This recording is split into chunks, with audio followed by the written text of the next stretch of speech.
Ryan Reynolds here from Mint Mobile with a message for everyone paying big wireless way too much. Please, for the love of everything good in this world, stop. With Mint, you can get premium wireless for just $15 a month. Of course, if you enjoy overpaying, no judgments, but that's weird. Okay, one judgment. Anyway, give it a try at mintmobile.com/switch. Upfront payment of $45 for 3-month plan, equivalent to $15 per month required. Intro rate first 3 months only, then full price plan options available. Taxes and fees extra. See full terms at mintmobile.com. Mochi Health is here to help you start your weight loss journey with caring, personalized support. Meet one-on-one with board-certified obesity doctors and registered dietitians who truly listen and understand your unique needs. Eligible patients can access affordable GLP-1 medications delivered right to their door each month. No insurance? No problem. Mochi Health accepts FSA and HSA, making care accessible and affordable. And with 24/7 customer service, you'll never feel alone on your path to better health. Get started with Mochi Health today. Take the free quiz at joinmochi.com and use code AUDIO40 at checkout for $40 off your first month of membership. That's joinmochi.com with promo code AUDIO40. Optimize your nutrition this year with Factor, America's #1 ready-to-eat meal service. Factor's fresh, never-frozen meals are dietitian-approved and ready to eat in just 2 minutes. Choose from 40 weekly options across 8 dietary preferences, like Calorie Smart, Protein Plus, and Keto. Eat smarter at factormeals.com/listen50 and use code LISTEN50 for 50% off plus free shipping on your first box. Factormeals.com/listen50. Code LISTEN50. Oh gosh. I think my ultimate hope is, that the belief that, like you said, you look at young children, young girls in a vulnerable place and not have to wonder what's going to happen to them in the future. And kind of like what you were getting at earlier, is you wonder, is somebody going to come home? Are they going to come home in 5 years? Is something going to happen? I think that's the dream, is that our girls in the communities, in Native communities, can be safe.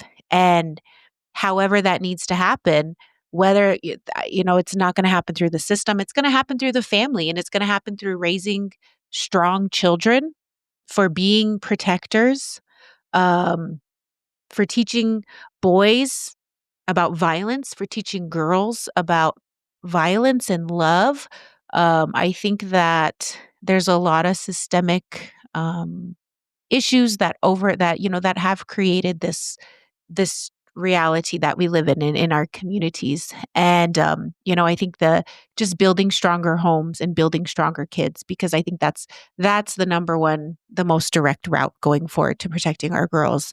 And I think, that's the big picture. And I think with Dion's case, particularly, not necessarily not trusting law enforcement, but not putting your full belief in law enforcement. Man, if I would have, I look, one of the things that I've seen the criticisms, and I've felt the criticism, of like, her case, her being a white woman, going missing, is getting a lot of attention.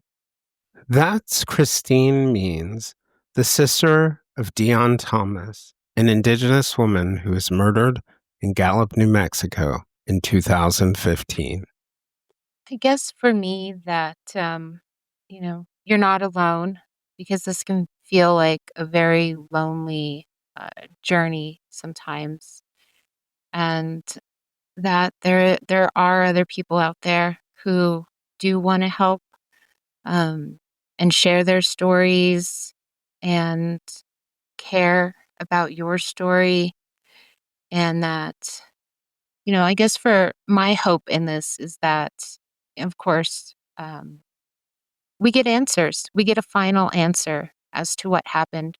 I believe in justice, and I believe that we deserve justice in this case. And I think the merciful thing to do is to allow Anthony to tell us what happened. That's what the police should do, is the merciful thing is to allow him to tell us what happened that night and take responsibility for it and clear his conscience too.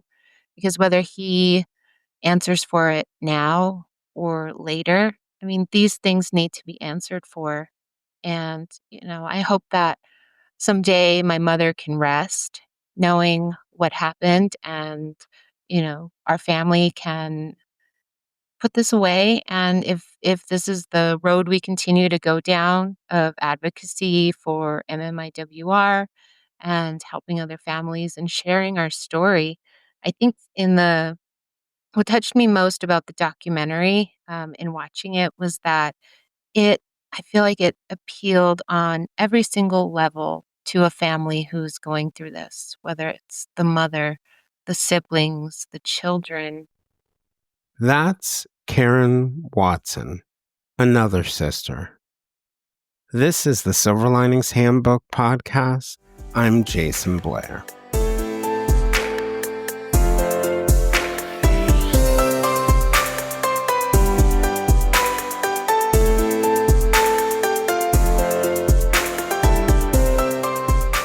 This is our second and final episode with Christine Means and Karen Watson. Christine and Karen and their family members have spent years questioning the circumstances surrounding their sister, Dione Thomas's death. After a decade, Dionne's family is still waiting for closure. Dionne's death was ruled by the medical examiner as undetermined, but her family believes what law enforcement initially told them, that she was murdered, and ultimately, it was a domestic violence incident that led to her death. In April of 2015, the Gallup police were called twice to a motel that Dionne was at because of loud noises. And according to the reports, the police said that the callers explained that they had heard screaming and what sounded like a fight. The police had approached the door and made contact with Dionne's boyfriend, who said that everything was fine and they could go. The police did. Dionne, who was 39 at the time, was in the room with two men, including her boyfriend. When police were called a third time, this time by the two men in the room, Dionne had to be rushed to the hospital with a large gash on her head. Later, she was taken from Gallup Indian Medical Center and flown to the University of New Mexico Hospital, where she died. Over the past decade, the family has frequently reached out to law enforcement for updates, and at one point found out that her case was closed, something that the police now deny. They say it's an active investigation that they're working. But in many ways, Dionne's family recognizes that they're a part of a much bigger crisis. Her sister, in a documentary called She Cried the Day, that recently began touring around the country, said, quote, "If you want to make sure you get away with murder, make sure that it's a Native woman, because they won't come looking for who did it. This I know."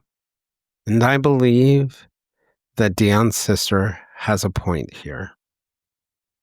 In one example in the documentary that sticks in my mind, the documentary filmmaker talks about how out of the 5,712 murdered and missing Indigenous women whose cases were reported in 2016, only 116 were logged by the U.S. Department of Justice. Today, we're going to continue our conversation about this crisis. We're going to continue talking about Dionne's life and her death. And we're going to talk about what can be done to address the broader challenge, the resources that are out there for families and other loved ones, and changing the conversations so we can motivate people, politicians, law enforcement, and others to respond as if this is the crisis that it is.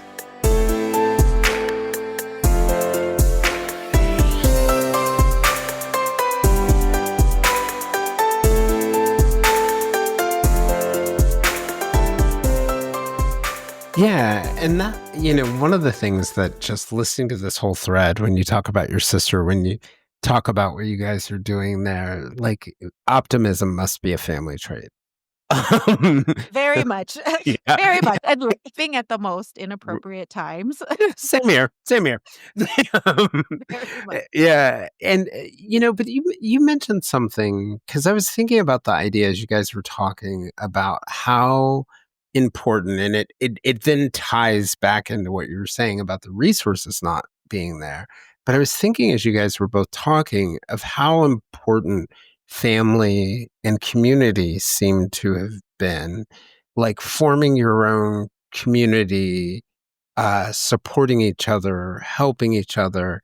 It and I wonder too, like, as someone who's outside of a Native community, certainly, my head is focused on what can those of us who are not Native do to help, right? That's an important thing. And it's not, for me, it's not about the treaties and other things like that, even though that's really important and we should honor our word. But it's about, you are another human being on this planet with me. So doesn't really matter. What can I do to help? But I also think that for so many problems, particularly when our government systems fail, when our other brothers and sisters who do not see us as brothers and sisters fail in helping, it's family and community that can really come together to have an impact. And I know you lost your sister, but I imagine there are many people that you didn't lose because of your efforts, or many people's lives were impacted in a positive way because of something you did do for them. And there's something so unbelievably powerful about that I think we can all learn from.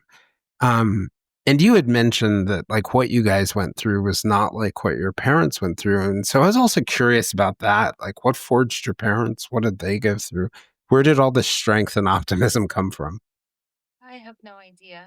I have no idea where. That's good. No, That would you're have to be a gonna whole give the recipe, And right? we got to circle back on that topic. Yes. They grew up in a very different time, just like you mentioned. Your grandma in a time of true segregation in racism. It wasn't so long ago, and many of that still exists today. The trickle down Yes. of the communities that benefit from that, and the families and the communities that it hurt. And that's part of our history, our family's history, our parents, the upbringings they had, poverty, substance abuses, as far as abuse, actual physical abuses from schools and outside of the home, that led to abuses in the home. There was some, really extreme, tough, difficult times. And now that our dad is DC or is passed away, but our mom, now that she's getting older, she can talk about these things. And our dad, he was just getting able to talk about the things before he suddenly passed. And us being able to see them as humans, when you're growing up, you don't see your parents as humans, right? You're like, oh, these people. I didn't until I got older. And then I'm like, oh my gosh, my parents are actually pretty cool. And I like them. And that was one thing with my parents that I think, really defined how they were handling things with Dione, because they themselves were still very young when she passed. And so they were still growing and maturing. And we, having a large family of 6 children, they still had 2 children to raise in the home at the time when Dione, when she started, on this path that ultimately led to her death with Anthony.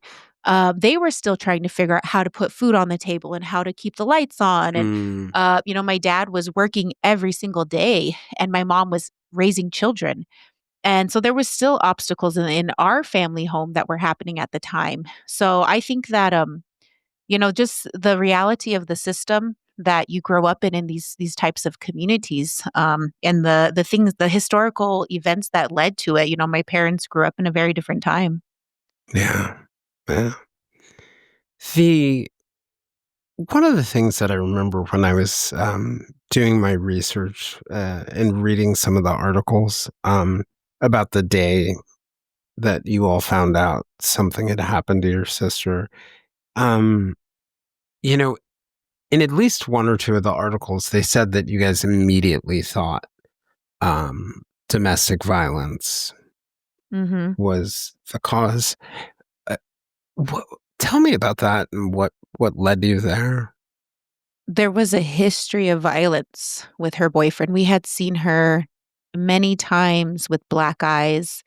My parents had witnessed, the abuse on her body, and he himself had a history of violence.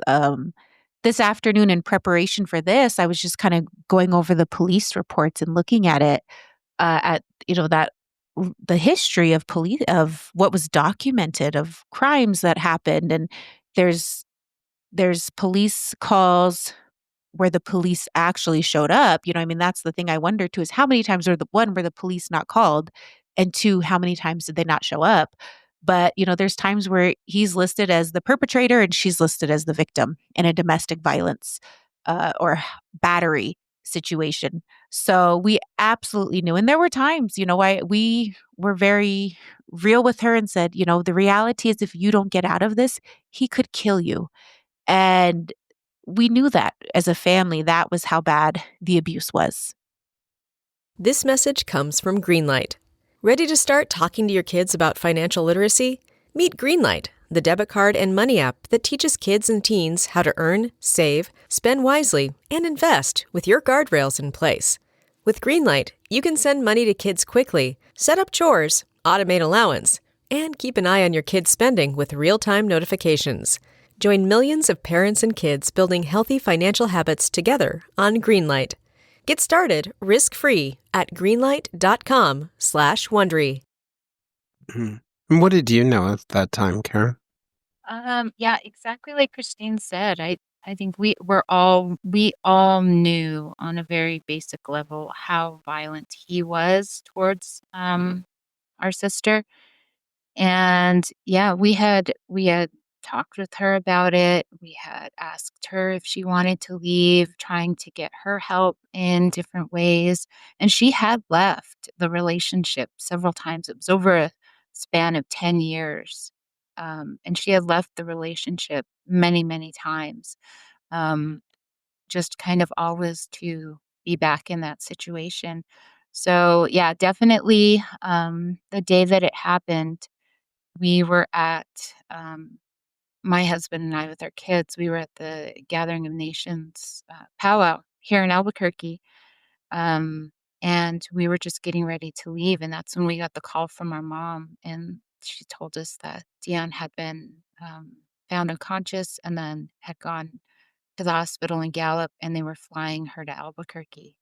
And we had her daughters with us at that point already for years. And so it was later in the evening, it was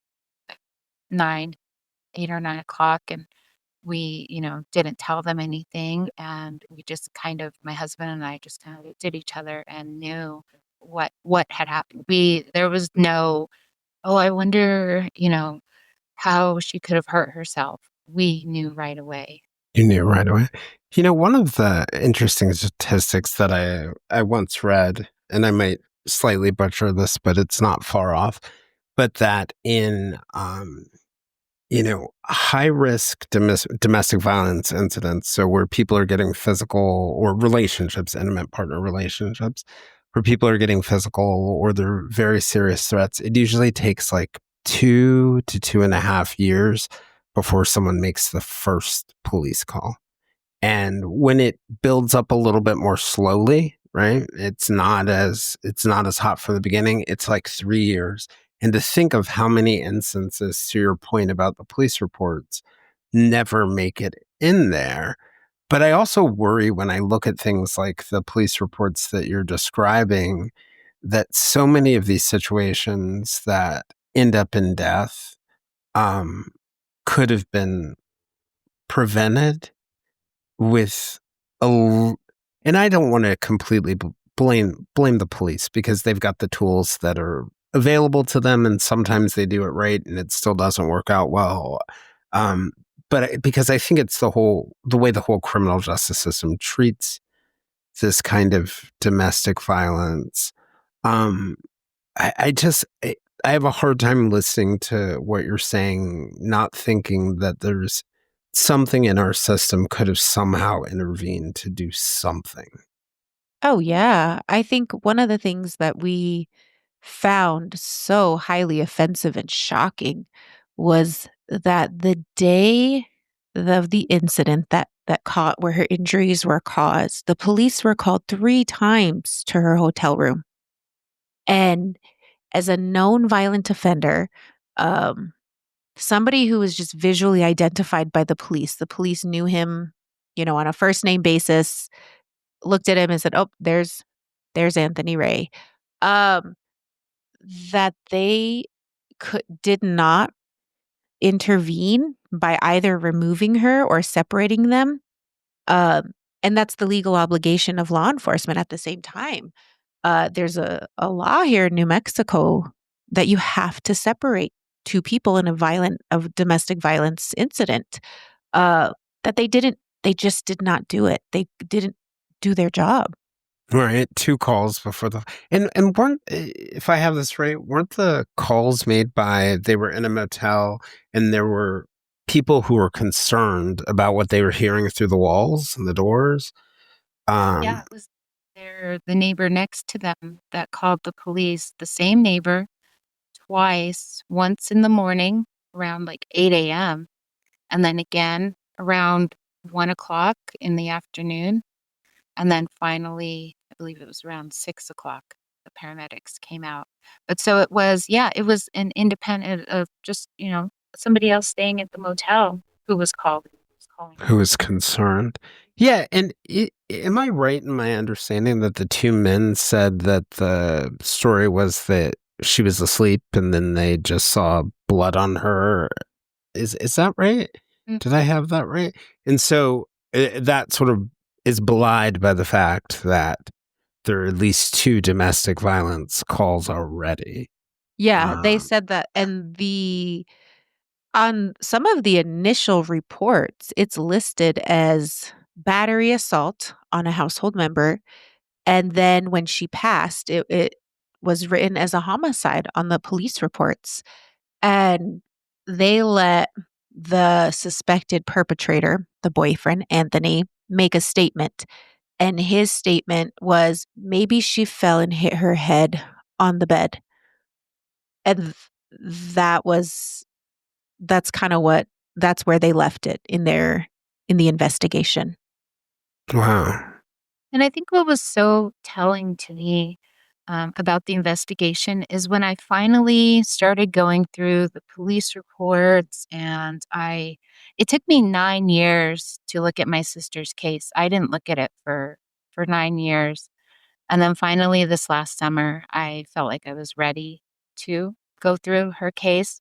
And when I started looking at it, and once we got the interviews, the video recorded interviews, every time something came up that could have led to possibly some answers, the immediate response from law enforcement was to bring up, how much was Dione drinking?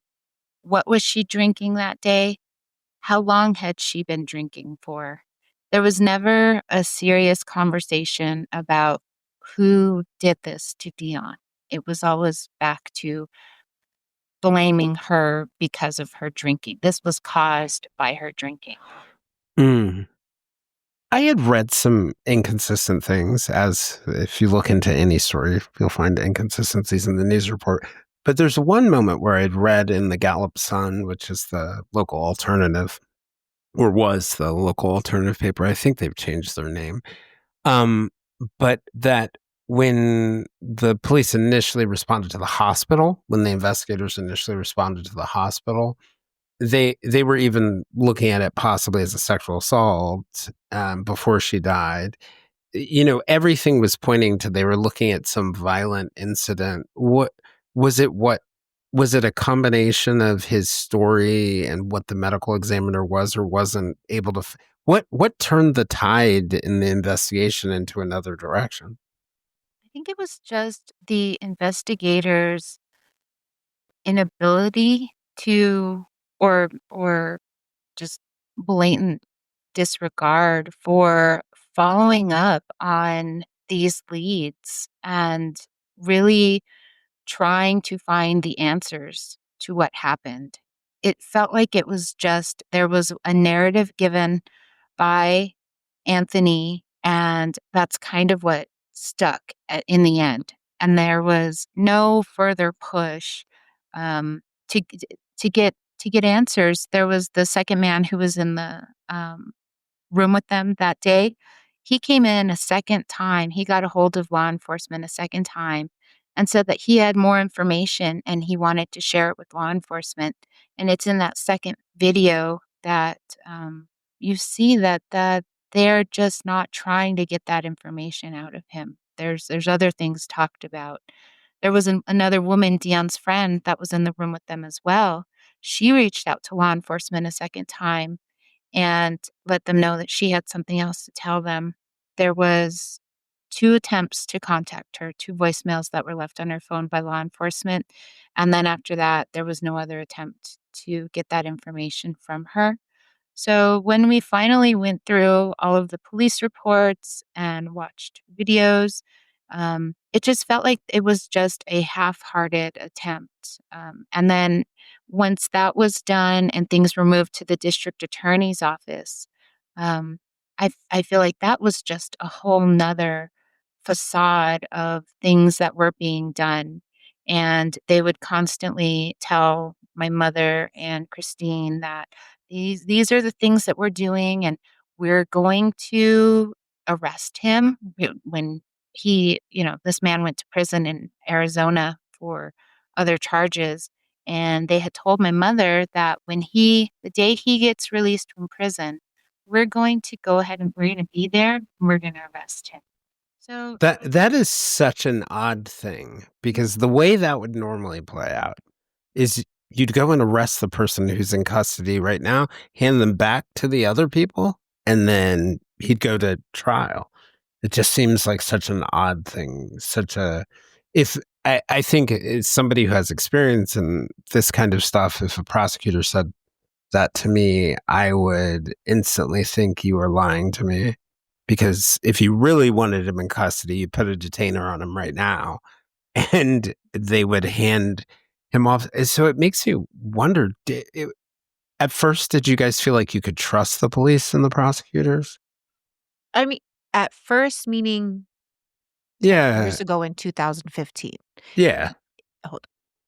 Yes, because they told us, we're on it. We know he did this. Let us do our jobs. Almost a direct quote. Because the reality was that we knew and we were told, you guys have to be her advocate. Do not let the police put this case aside. So many murders go unsolved in the Gallup legal system by law enforcement. Keep pushing, keep pushing. So we did. And, our mom was very much involved. She made contact we met with the police department just a couple of days, maybe even the following day after we had Dion's funeral. We were on them immediately. We were in contact, and, and that went on for a good 2 years. And each time it was like, okay, this is the update. We're working on this. We're gathering that. We're going to do it. Don't worry. We're working. We'll call you with updates.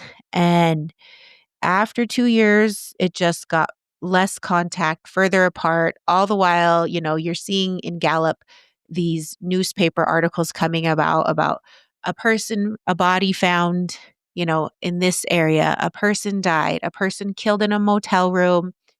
Gallup has very high crime. So we know, and you just know I that. think it was something like, when I was looking around at the time that your sister died, it was something like 5 times the national average. Yes. So, and you can imagine with the police department and investigations, it's hard for them to prioritize any case. And that's what we knew. So we stayed on him. So after 2 years, that's when it got to be like, this is not working. Something is not working. They are not doing, why not? Why don't we have charges? What's happening? Right. And now, so Gallup is right outside the Navajo Nation reservation, right? So it's the Gallup Police Department that's investigating it. Is that correct? Yes, this happened in the city, on city, property. So there wasn't an opportunity for the BIA or for the FBI, who the FBI would normally, not to say they would do any better job, but they would normally have jurisdiction if it were a murder. So were they the only law enforcement agency that was involved in it? Yes. Yeah. Not sheriff, not any. It was always Gallup Police Department, the city police. Yeah. What have they said to you all more recently about why this case hasn't been resolved? Is it still ruled a homicide, or do they say that it was? Like, what are they saying now? This is the tough part, Jason. Karen. So We're gonna have to get like Bill Richardson to go talk to them to figure out what's going on. Right? Oh, Jason, from North Korea, Governor Richardson, and get these people to tell us what's going on. I think Bill Richardson passed away. Oh, We're in trouble. We're in trouble. Missed opportunity. Yeah. I love that guy. Let's bring him back. Wait, let's bring him back. He was a great governor, great secretary of energy, and an excellent diplomat. So maybe he could find out.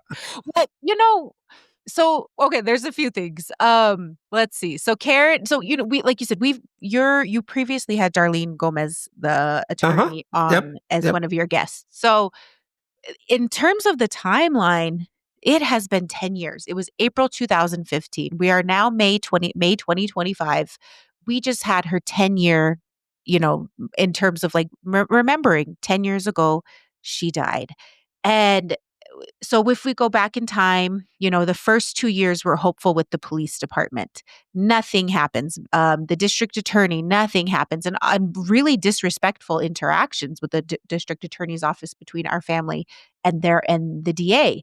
So eventually we just get completely dismissed. It goes cold. So during that time is when Amanda and I connected on the documentary, because it was like, how can they completely dismiss her case? So I started reaching out to MMIW groups. I started getting involved in the MMIW community, because it was like, just spinning wheels in the mud. Nothing was happening. We couldn't get any traction. We couldn't get a phone call back. So I joined the New Mexico MMIW task force, specifically because it was appointed by the governor of New Mexico.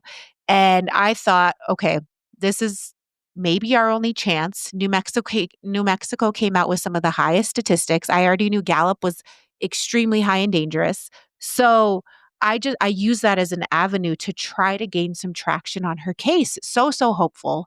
And it made really good connections. But I think the sad reality of what we've learned is, although those task forces are put in place, maybe with good intention, it doesn't. I mean, her case is still unsolved. The only reason I got into work with MMIW was to help my sister's case along, and her case is still unsolved to this day. So although we have made, some connections in terms of communication and, getting to come on podcasts and do the documentary, the goal was always to get her case solved and for the hold the Gallup Police Department accountable to do their job. And we're still sitting here 10 years later, nothing has happened. So as we go along in time, the MMIW movement comes along. I get involved with the task force. And then as Karen mentioned, in her own life, it took her 9 years to be able to come back and start to do the work. So just as I was kind of like starting to burn out, starting to get, worried that maybe things weren't going to happen, Karen started to do the work. And she connected. It's like you guys just repeating yourselves, like your normal MO of racing to help family members, just the big picture version of it. Yeah. So Karen connected with Darlene through the documentary, and they just went to work on gathering documents, gathering video footage, surveillance footage, crime scene investigation videos, photos. Just, we've built our own case under the guidance of Darlene. We didn't know that of all of the documents that we needed to collect. So alongside, Karen being able to work and pull a lot of the things, we've been able to build our own physical case of evidence documenting what happened. And one other thing that we've done at the behest of Darlene is to hire an independent pathologist to review the OMI report, because in the OMI report, That's the medical examiner report? the Office of the Medical Examiner listed Dion's cause of death as blunt head trauma. That's what caused her death. But her manner of death was listed as undetermined. And so instead of like homicide or accidents, and so our hope in hiring an independent pathologist is that with the totality of the information that they can look at, that they will determine her manner of death to be homicide. And it's just like it's one thing that we don't have. It's like one of the only things we don't have, other than an outright confession. And so that's what was told to us. If we can get that looked at again and maybe have a recommendation for changing the manner of death to homicide, which the DA's office declared her death a homicide within their office early on, very early on. And so it was always looked at as a homicide from the police department stance. They told us homicide. DA's office told us homicide. And so that's why we continued. Like, it wasn't just us, going against everybody else saying, oh, it was an accident. Everybody told us, the professionals told us, the experts told us this is a homicide. When I looked back at her OMI report, she had a total of 33 blunt injuries on her body when she died. Wow. Fresh and old wounds? Mm-hmm. Wow. Various stages of healing. So she had an extreme amount of injuries to her. It reminds me a lot of that case. I don't know if you've been following it, but the Ellen Greenberg case in Pennsylvania, where she had, fresh and what was it? I forget. It's some ridiculous number. It was like 20, 30 times she supposedly, at least according to the medical examiner, stabbed herself. And they ruled it a suicide. And for years, her family had been trying to get the medical examiner's office to declare it a homicide, and they had tried. It had gone up to the Pennsylvania Supreme Court. It had come back down. But finally, just this year in February, the medical examiner, who's now in Florida, and the independent medical examiner said that it should all be reconsidered and reclassified into a homicide. So I think Darlene is on to the right approach. It doesn't happen often, but this is the way that it does happen. Mm-hmm. So we're basically we continue to try to do the next thing that we need to do to keep this moving forward. And it has been through us, I feel like us meeting Darlene, having Amanda there with us throughout the years, and then the knowledge that Darlene has in dealing with these types of cases and law enforcement and the courts has really given us an edge that we just didn't have all of those years. It was just us just believing the experts and the professionals that told us that they were doing their jobs. So Darlene and Amanda, who's Amanda Erickson, the filmmaker for the documentary, they've become a part of this family team. Oh, yes. Yeah. Yes, because just, in all of this work, the behind the scenes. So just this week, we're working to, format video files and take images and make them compatible with that kind of file, because in order to get the independent pathologist to examine, one, we have to pull the records, which takes a lot of steps. Two, once we get the records, we need them to be readable and, able to send them to this professional across the country. So all of those things require, manpower, knowledge, cords, just like the little things like being able to connect our microphones today to have this phone call, to have a quiet office space. We're in Darlene's office right now. And when we couldn't figure out our microphones, Amanda came to help. So I think without that, like that parallel moral support, I call it, Yep.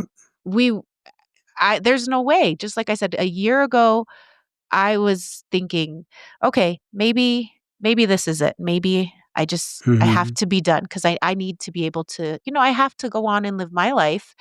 And, was really coming to terms with that. And then just as it worked out, Darlene and Karen connected, and that really opened a new book, a new chapter in what we've been able to accomplish.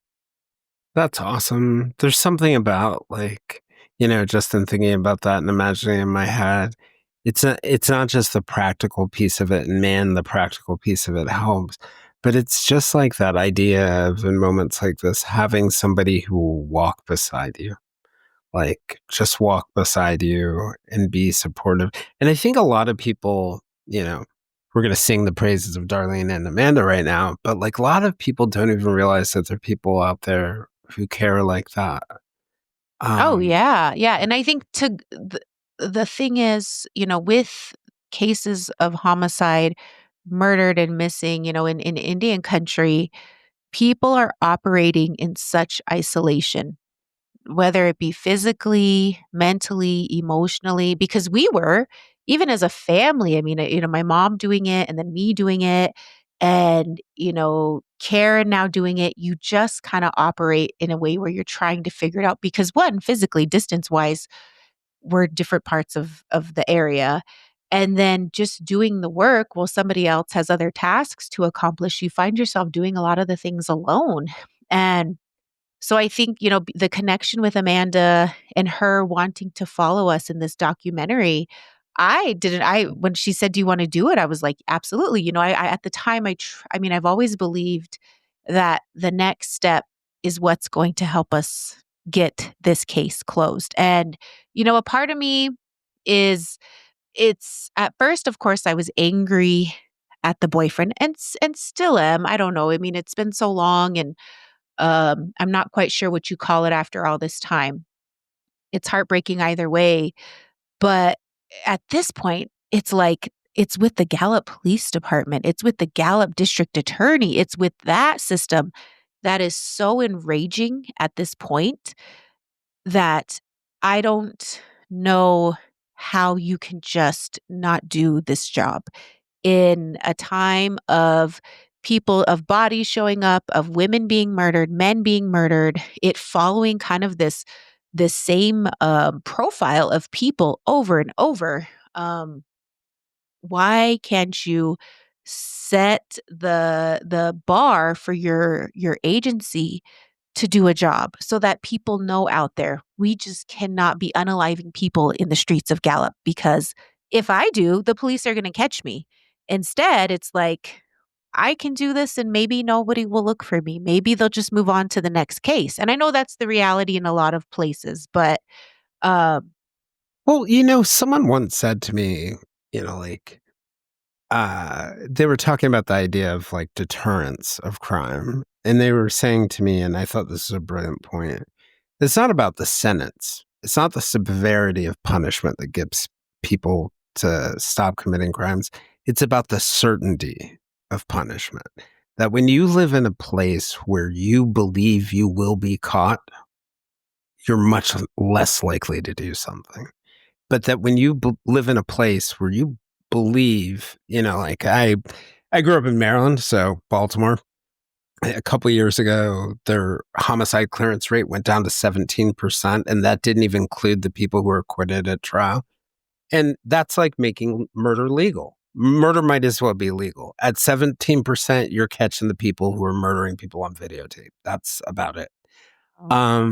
And I think that there's something to be said, and I understand police departments are overwhelmed, but if people feel there isn't a likelihood of being caught, they're more likely to do all sorts of violent behavior.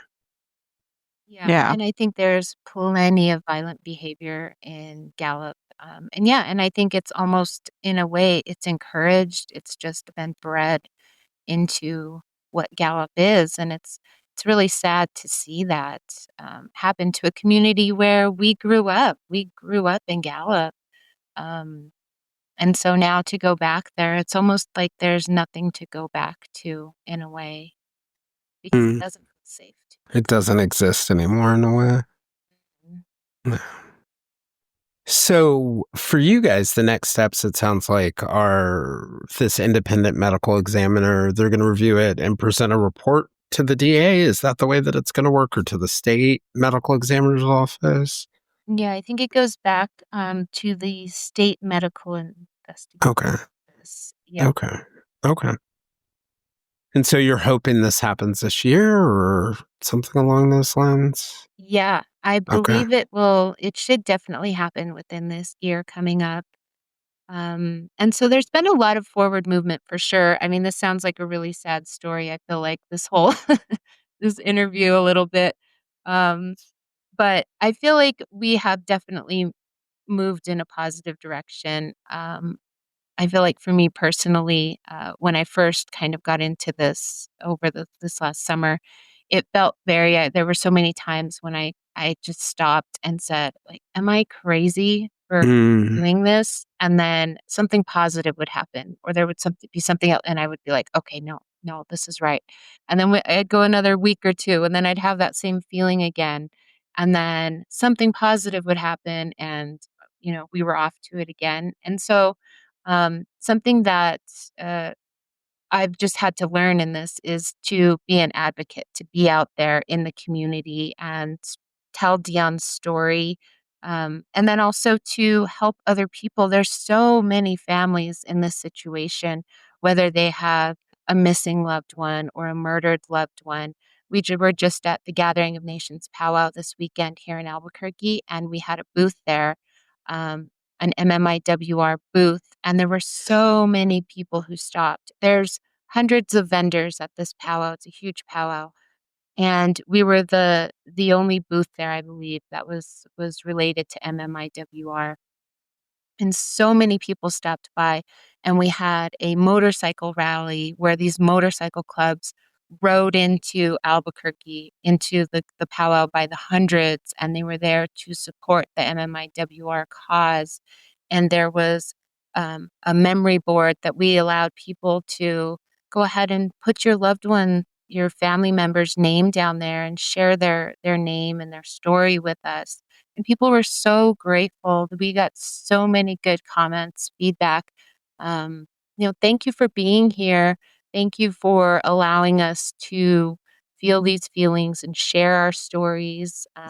We had a canvas board filled up with names, just over 2 days of people happening to stop by our booth. So And you said this sounds like a sad story, and it is tragic, right? The loss of your sister. But what I hear optimism, I hear family, I hear you all making good come out of the situation for other people. I hear you calling for a change to the system, giving other people voice, showing people that they're not alone. So as much as this is a sad story, to me, it is a powerful, positive story too, because it is an amazing testament to the good that we can do for each other. Just the two of you alone and your support for each other and for your family. I think as much as they're like lessons to learn about how we can do a better job and the missed opportunities, there's also like a powerful story about strength and love that I think we could all learn from. Yeah, I think that one of the hardest things to do has been to maintain the stability of family throughout, that's for sure. Um, because, people need time to grieve. People grieve in different ways. And I think the compassion for somebody to step away or come back or have hard feelings uh, is probably what's gotten us here to this point. Because even though we have a pretty big family, only a handful of us have been able to consistently stay on it.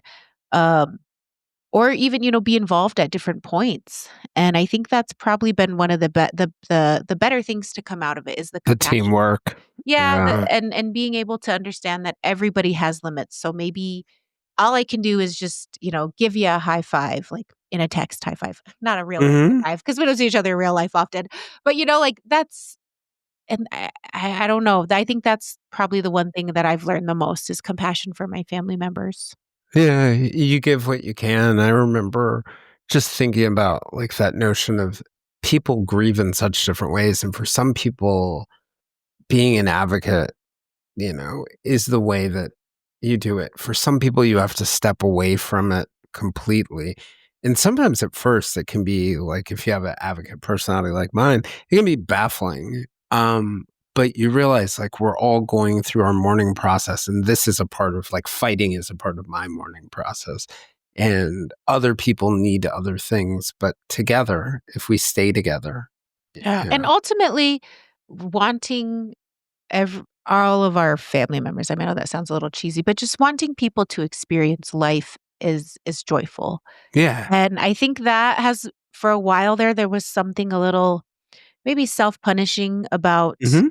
about going through this of the grief with me was like if Dion died in such a terrible way and her case is unsolved, just kind of projecting the guilt maybe of Sort of her why life. do I deserve to be able to move on if she's is that Yeah. what you're getting at? Yeah. Yes. Yeah.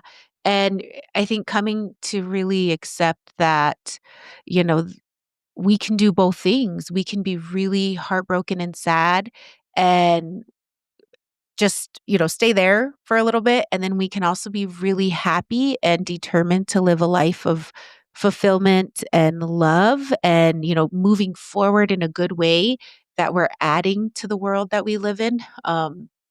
And that both of those things can be true and they can exist and that they have to be true and that we can be advocates who, like Karen or Darlene, do this really, really hard work, but also, being able to do other things and be selfish and take a little bit of time to rebuild that, to charge up their own batteries. Mm. And I think that's a lesson that, I think we've learned and we've seen it with a lot of other families who are advocating for MMIW or their loved ones.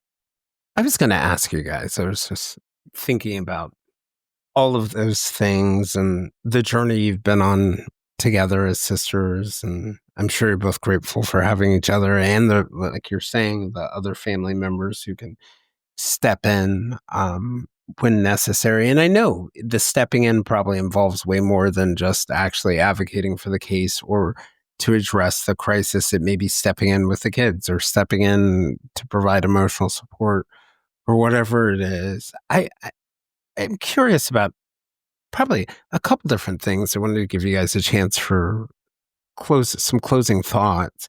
But I was thinking about um, sort of like what message would you want people to take away from your experience? What you hope happens in your sister's case, and and for other families who are struggling in the middle of this crisis of missing murdered Indigenous people or missing people in general. What message would you want to send from your heart to them?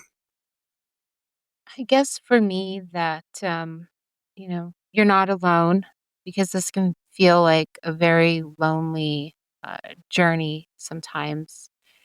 And that there are other people out there who do want to help um, and share their stories and care about your story. And that, I guess for my hope in this is that, of course, we get answers. We get a final answer as to what happened. I believe in justice, and um, I I believe that we deserve justice in this case. And I think the merciful thing to do is to allow Anthony to tell us what happened. That's what the police should do. Is the merciful thing is to allow him to tell us what happened that night and take responsibility for it and clear his conscience too. Because whether he answers for it now or later, I mean, these things need to be answered for. And, I hope that someday my mother can rest knowing what happened and, our family can put this away. And if this is the road we continue to go down of advocacy for MMIWR and helping other families and sharing our story, I think what touched me most about the documentary in watching it was that I feel like it appealed on every single level to a family who's going through this, whether it's the mother, the siblings, the children. You could see yourself in the documentary and understand what somebody else is going through. And hopefully it can be used as a teaching tool for law enforcement as far as, maybe taking that extra little bit of time and saving somebody's life. And then also for Mm. families and to know that, we're all going through this struggle because if it can happen to our family, it can happen to anyone's family. You can be in this position where you just have no idea what's up and what's down. But, we have truly found some help. There is help out there. And so, yeah, I think that's my hope is that we have closure. Um, and and if we don't, then you have to be you don't when you sign up for this, you have to know that, it may happen and it may not, and you've got to be okay with that too. Yeah. Yeah. Makes a lot of sense. Christine, how about you? Oh gosh. I think my ultimate hope is, that the belief that, like you said, you look at young children, young girls in a vulnerable place and not have to wonder what's going to happen to them in the future. And kind of like what you were getting at earlier, is you wonder, is somebody going to come home? Are they going to come home in 5 years? Is something going to happen? I mean, I think that's the dream, is that our girls in the communities, in Native communities, can be safe. And however that needs to happen, whether, it's not going to happen through the system, it's going to happen through the family, and it's going to happen through raising strong children, for being protectors, um, for teaching boys about violence, for teaching girls about violence and love. I think that there's a lot of systemic issues that have created this reality that we live in our communities. And I think the just building stronger homes and building stronger kids, because I think that's the number one, the most direct route going forward to protecting our girls. And I think, that's the big picture. And I think with Dion's case, particularly, um, not necessarily not trusting law enforcement, but not putting your full belief in law enforcement. Man, if I would have, I look, one of the things that I've seen the criticisms, and I've felt the criticism, of like, her case, her being a white woman, going missing, is getting a lot of attention. Her case got solved. Her case got this, got that. Why don't our cases get solved? What's going on? What is it there? And seeing that the reality, what it comes down to is resources, being able to access those resources, whether that's hiring a private investigator, hiring an attorney, doing those extra things, securing video surveillance. I mean, it took us 9 years to know that we needed to secure video surveillance. We didn't know that. It took us 9 years to get an attorney, and it's not because we didn't try. My mom tried to secure 3 or 4 attorneys within the first year that this happened to represent us, to represent Dione. And they all said no. 9 years later, here comes Darlene, who's made this sort of practice a priority. But I think becoming an investigator right away, if you have access to somebody who can act as a private investigator and do the work of gathering the documents and the footage and doing their own private interviews, like, I look back and I'm like, I wish we would have done that. I wish we would have known to get somebody right away, because we were on city limits. It's different if you're on the reservation. It's different if you're out on federal lands, that tribal lands. It's very different. But we were in the city, so things could have been handled a little differently. Not a lot because of the time, but I think that, I wish we would have collected some documents and done some work sooner. Yeah.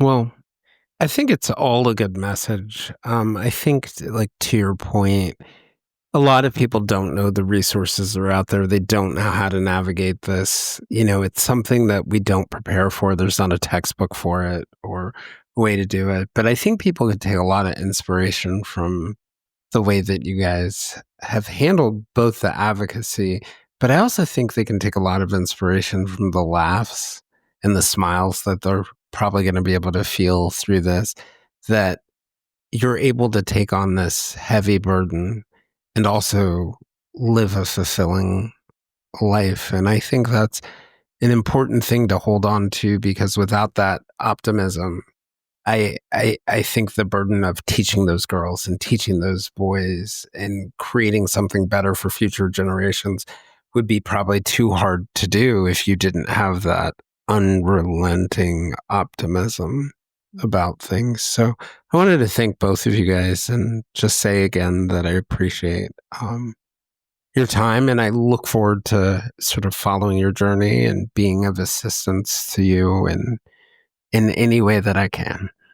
Jason, if you could, one thing I always encourage people to do now is, if you ever see somebody who's missing or has been murdered, and people or families are looking for answers on social media, like it and share it. I've found that the importance and the power of social media is huge in these cases.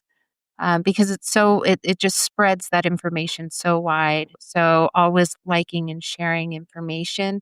Um, and also attorneys doing pro bono work for MMIWR families, or really looking to understand what the process is, because I guarantee you, if any attorney were to just look closely to them, they would find a family that's in need of some guidance and some help. And it's not, doesn't have to be a huge deal. It can just be giving information, but just kind of some guidance in the legal aspect of things has really changed my sister's case for us. Mhm. That's a great point. It's a great point. Yeah, I do feel like social media hasn't, for all of its many ills, it has a ability at times to equalize, if that Oh, makes yeah. sense. Yeah, I know. My husband's always like, there's so much bad stuff on social media, but I'm just like, I just see, like, of course, it's like, people who are missing, people who have been murdered, and just sharing those stories. And then too, when we put a story out there and people acknowledge it and they share it, or they give some good feedback, because you never know where that clue is going to come from, that information that you're missing, where it's going to come from. And social media can be that it's cheap, and it's widely available. So that's a resource that you really have to use in order to find answers. And podcasts like this, being willing to take on these stories and hear our voices. Um, the documentary that's going to be coming out, She Cried That Day. Hopefully, people will take a look at it, and it will really resonate with individuals, families going through this, and people who aren't going through it, but maybe, like yourself, might know somebody who could be affected by the MMWR crisis. Yeah, I couldn't agree with you more. This is the second of 2 episodes with Christine and Karen. I wanted to thank you all for joining the conversation. If you'd like to join us for more discussions with me and other listeners, we can be found on most social media platforms, including a listener-run Facebook called the Silver Linings Fireside Chat. So wherever you are, come check out the podcast.